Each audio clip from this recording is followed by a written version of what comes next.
Okay, so we have made it to step 4 of creating our own digital badge. Um, and again, I'm using the Badgework EDU Apple book that was created by our Rolling Hills curriculum director, Liz Meredith. You will again find a link to that Apple book on every slide for this project proposal. Um, so with step 4 comes badge tracking. So, obviously, just like any other student assignment or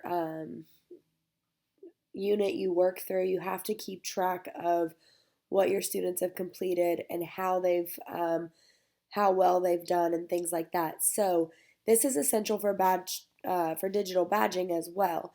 So, obviously, you have to keep track of who's mastering what, and then based off of this, you could easily create small groups for who might need more work on specific units, things like that.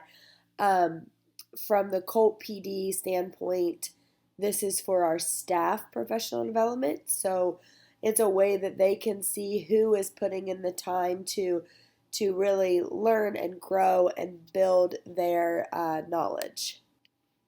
Another really fun part of digital badging, and this is a personal thing that is fun for me, is the competition that comes with it. So I've shown on a previous video our leaderboard, um, and I'll show you that again in a minute. But this is the way that the Colt badging is tracked, and it is done using numbers.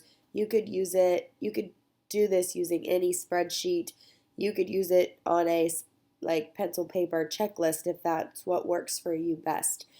But for the Colt badging program, it says staff badges are tracked using a numbers document. And this is our numbers document right here. And I'm going to go ahead and pull that up so you can see it bigger. So this one, once we've made file duplicate, you can edit all of this for yourself. And really, as you create, um, so like I created the figurative language badge, figurative language, and let's just put, so see, as soon as I completed this form, it went ahead and added up that I have one badge completed. So as you fill in the badge names, it's going to update the number of badges they have completed. So then when you sort, you can sort by um, the badge count, and you could create a leaderboard based off of that. So um, this is just a really simple, excuse me, this is just a really simple spreadsheet. And again, there, as far as creating the equations to change this number, that's a little bit more in depth, but it's not a hard process either. So, and again, you can just make a copy of this. I believe that you can export it as an Excel sheet if you are using Microsoft Excel, and I'm pretty positive you could probably turn it into a Google Sheet as well. Especially once it's an Excel sheet, you should be able to open it up in Google Sheets. So on this is just some notes for how to do, kind of how to use it. So we this is the simple process that we use for badge tracking. And again, this is extremely important, just to keep track of who's doing what and how people are progressing. So if you're using this with your students, this is going to be a big piece of understanding who is mastering the units or the standards or the goals you have set for them, who's reaching them and who's not.